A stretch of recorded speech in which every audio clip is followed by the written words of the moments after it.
যা ভাবা গিয়েছিল তাই হলো। বাংলাদেশে মোহাম্মদ ইউনূস সরকারের তৈরি ইন্টারন্যাশনাল ক্রাইমস ট্রাইব্যুনাল বা আইসিটি গতকালই প্রাক্তন প্রধানমন্ত্রী আওয়ামী লীগ নেত্রী শেখ হাসিনাকে প্রাণদণ্ড দিয়েছিল। গত বছর জুলাই আগস্টে যে গণ অভ্যুত্থান হয়েছিল, সেই গণ অভ্যুত্থান দমনে তিনি উম, গণহত্যা চালিয়েছিলেন এমন অভিযোগের ভিত্তিতে তাকে দোষী সাব্যস্ত করে এই প্রাণদণ্ড দেয়া হয়েছে। কিন্তু যেভাবে তড়িঘড়ি করে এই বিচার প্রক্রিয়া শেষ করা হলো, তা নিয়ে প্রশ্ন উঠল আন্তর্জাতিক মহলে। এই বিচার প্রক্রিয়া নিয়ে একদিকে যেমন রাষ্ট্রসংঘ বা ইউনাইটেড নেশনস প্রশ্ন তুলেছে হিউম্যান রাইটস ওয়াচ ও অ্যামনেস্টি ইন্টারন্যাশনালের মতো আন্তর্জাতিক মানবাধিকার সংগঠনগুলি।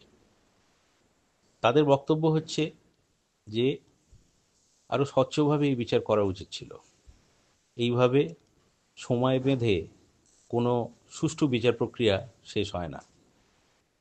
তাদের রিপোর্টে বলা হয়েছে, বিচার নয়, যেন মৃত্যুদণ্ডের রায় আদায়ই লক্ষ্য ছিল সরকারের। এই নয় যে এরা শেখ হাসিনাকে সমর্থন করেছে। হিউম্যান রাইটস ওয়াচ তাদের রিপোর্টে বলেছে যে গত 15 বছরে শেখ হাসিনা সরকার মানবাধিকার লঙ্ঘনে যা করেছে তা তুলনাহীন। বিভিন্ন ক্ষেত্রে দেখা গেছে যে সরকার বিরোধীদের আহ, কণ্ঠস্বর রোধ করতে তারা গুম খুনের পথ নিয়েছে, নির্যাতন করা হয়েছে তাদের, এবং বহু ক্ষেত্রে বিরোধী রাজনৈতিক দলগুলিকে কোনো রাজনৈতিক কাজকর্ম করতেই দেওয়া হয়নি।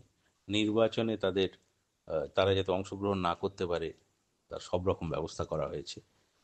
তো এই সমস্ত অপরাধে যিনি অপরাধী, তো সেই অপরাধকে বিচার করতে গেলে সেই বিচারের মানও আন্তর্জাতিক মানের সমতুল রাখাটা সরকারের দায়িত্ব ছিল, কিন্তু সেটা করা হয়নি। তারপরে একজন আদ্যোপান্ত রাজনৈতিক ব্যক্তিত্বকে মৃত্যুদণ্ড দেওয়া, এরও বিরোধিতায় সরব হয়েছে সংগঠনগুলি।